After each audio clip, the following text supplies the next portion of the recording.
Hi எல்லாருக்கும் வணக்கம். இந்த வீடியோவில் என்ன பார்க்க போகிறோம்னு சொன்னால் கொஸ்டின் ஆனால் ஆன்சர் சரிதானே.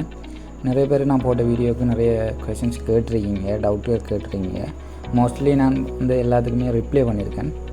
இருந்தாலுமே எல்லாருக்கும் ஒரு தெளிவை ஏற்படுத்துறதுக்காக இதில் கேட்கப்பட்ட சில கேள்விகளுக்கு ஒரு தெளிவான பதிலடையில் கொடுக்கலாம்னு நினைக்கிறேன் இந்த வீடியோவில். அதே மாதிரி ஃபஸ்ட் கொஸ்டின்ஸ் பார்த்தோம்னா ஒரு ஆள் கேட்டிருக்கார், 2023 2024 இல்லை எக்ஸாம் செய்தேன் ப்ரோ. 2023 தான் சச் ஸ்கோர் கூட. ஸோ நான் 2023 ரிசல்ட்டை ஆட் பண்ணலாமா என்று கேட்டிருக்கேன். ஸோ அது ஒரு இஷ்யூ ஒன்று இல்லை. நீங்கள் எந்த ரிசல்ட்டை வச்சு போடுறீங்களோ அதை உங்களை பொறுத்தது. செகண்ட் சேன்றது ஜஸ்ட் நம்மளோட விருப்பத்தின் பேரில் தானே எழுதுறது.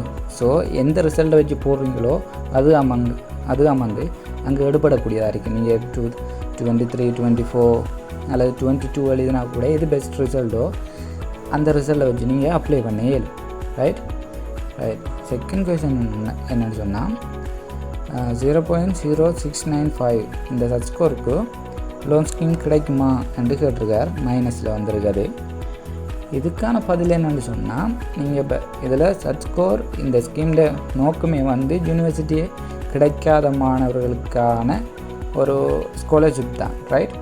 ஸோ நீங்கள் ப்ளஸில் எடுத்திருந்தாலும் மைனஸில் எடுத்திருந்தாலுமே ஒரு இஷ்யூ ஒன்று இல்லை. நீங்கள் என்ன செய்ய இயலுமான்னு சொன்னால், இப்போ ரேங்கிங் அடிப்படையில் யூனிவர்சிட்டிகள் இருக்குது. அவங்களோட உதாரணமாக ஸ்லிட் எடுத்துக்கொண்டு அவங்களுக்கு ஒரு ஸ்டாண்டர்ட் இருக்குது. ரைட். அதே மாதிரி கொரிஜன் எடுத்து அவங்களுக்கு ஒரு ஸ்டாண்டர்ட் இருக்குது. அதுபடி ஃபாலோ பண்ணி தான் அவங்க ஆக்களை எடுப்பாங்க.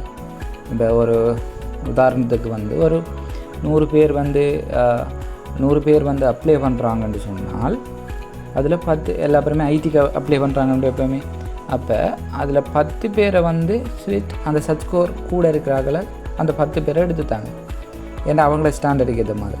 மிச்சம் இருக்கிற 90 பேர் ஏன்னா அது நீங்கள் அப்ளை பண்ண ஓர்டர் இருக்குது தானே யூனிவர்சிட்டி. ஃபஸ்ட்டு நான் இதுக்கு ஸ்லீட்டுக்கு போகிறேன், 2வது கொரிஜன், NSBM, NIVM அந்த ஓர்டர் படி தான் நீங்கள் அப்ளை பண்ணியிருப்பீங்க ஒரு கோர்ஸுக்கு. அப்படி அந்த ஓர்டர் படியில் ஃபஸ்ட் ஸ்லீட் எடுத்ததுக்கு பிறகு 2வது கொரிஜன் அவங்களுக்கு அந்த ஸ்டாண்டர்டுக்கு ஏற்ற மாதிரி அந்த 10 பேர் எடுப்பாங்க. ரைட். ஸோ அதுக்கு அடுத்த யூனிவர்சிட்டிகளில் அவ்வாறான ஒரு நடைமுறை பின்பற்றப்படும். எவ்வாறாயினும் நீங்கள் எப்படி சரி போட்டாலும் கூட அந்த 100 பேர் அப்ளை பண்ணாலும் கூட நீங்கள் யூனிவர்சிட்டிகளை கூட தெரிவுகள் பண்ணணும். அட்லீஸ்ட் அதில் நான் நினைக்கிறேன் 15 யூனிவர்சிட்டிகளோட இருக்குது. ரைட். அதில் நீங்கள் 15 யூனிவர்சிட்டியும் போடுங்க. எப்படி சச் ஸ்கோர் குறைய இருக்கிறார்கள் 15 யூனிவர்சிட்டியும் போடுங்க. ஏதோ ஒரு யூனிவர்சிட்டி உங்களுக்கு கிடைக்கக்கூடிய வாய்ப்பு 100% இருக்குது. ரைட். இதுதான் இதுக்குரிய பதிலாக இருக்குது. தேர்ட் கொஸ்டின் என்னென்னு சொன்னால், ப்ரோ எனக்கு 3 years தான் 24 பட் சச் ஸ்கோர் மைனஸில் அந்த யூனிவர்சிட்டி அப்ளை பண்ணாலே இப்போது 2025 எக்ஸாம் திரும்ப செய்கிறேன். ஸோ இப்போ நான் அப்ளை பண்ண இயலுமா? ஸோ நான் ப்ரீவியஸாக என்ன கொஷின்ஸ் ஆன்சர் பண்ணணும் அதே இதுதான். நீங்கள் என்ன இதில் அப்ளை பண்ணாலும் எது பெஸ்ட் ரிசல்ட்டோ அதை வச்சுக்கொண்டு நீங்கள் அப்ளை பண்ண இயலும். ரைட்.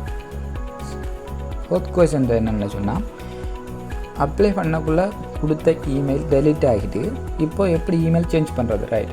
இதில் இப்போ கொடுத்த மெயில் சேஞ்ச் பண்ணிட்டீங்க, இல்லாட்டி பாஸ்வேர்ட் மறந்துட்டீங்க அப்படின்னு சொன்னால் நீங்கள் டிரெக்டாகவே என்ன செய்ய மாட்டோம், எமோஜி அதாவது ஹையர் எஜுகேஷன் டிபார்ட்மெண்ட்டுக்கு மெயில் ஒன்று போட இயலும். நான் கொடுத்த மெயில் சம்திங் டெக்னிக்கல் இஷ்யூவால் அல்லது பாஸ்வேர்ட் ஃபோர்கோட் ஆகிட்டு. ஸோ நான் நியூ மெயிலை இதை சப்மிட் பண்ணுறேன் என்ற மாதிரி போட்டால் நீங்கள் அவங்க என்ன செய்யலும் வேண்டாம், சிஸ்டத்தில் அவங்க அப்டேட் பண்ணி உங்களுக்கான அப்டேட்டுகளை அந்த மெயில் மூலமாக தருவாங்க. ரைட். அடுத்த கேள்வி என்னென்னு சொன்னால், யூனிவர்சிட்டி கிடைச்சாக்களுக்கு எந்த லோன் கிடைக்குமா கேட்டிருக்காங்க. இப்போ இந்த லோன் ஸ்கீம்ட மெயின் நோக்கமே யூனிவர்சிட்டியால் தட்டுப்பட்டாக்கள் சச் ஸ்கோர் அடிப்படையில் தட்டுப்பட்டாக்களுக்கான ஒரு வாய்ப்பு தான். நீங்கள் இன்னொரு யூனிவர்சிட்டி கவர்மெண்ட் யூனிவர்சிட்டியில் படித்துக்கொண்டு இதுக்கு அப்ளை பண்ண இயலாது. ரைட். இன்னொரு சான்சஸ் இருக்குது. மோஸ்ட்லி தெரிஞ்ச ஃப்ரெண்ட்ஸ் மாதிரியும் இதை யூஸ் பண்ணியிருக்காங்க. யூனிவர்சிட்டி கிடச்சி அதுலேருந்து லீவ் ஆகிட்டு ரைட் இந்த கோர்சஸ்க்கு போட்டு அப்ளை பண்ணி கிடைச்ச ஆக்களும் இருக்காங்க. ரைட். அப்படி ஒரு மெத்தட்டும் இருக்குது. அந்த யூனிவர்சிட்டியில் லீவ் ஆகிட்டு இதுக்கு அப்ளை பண்ணி கிடைச்சாக்களும் இருக்காங்க.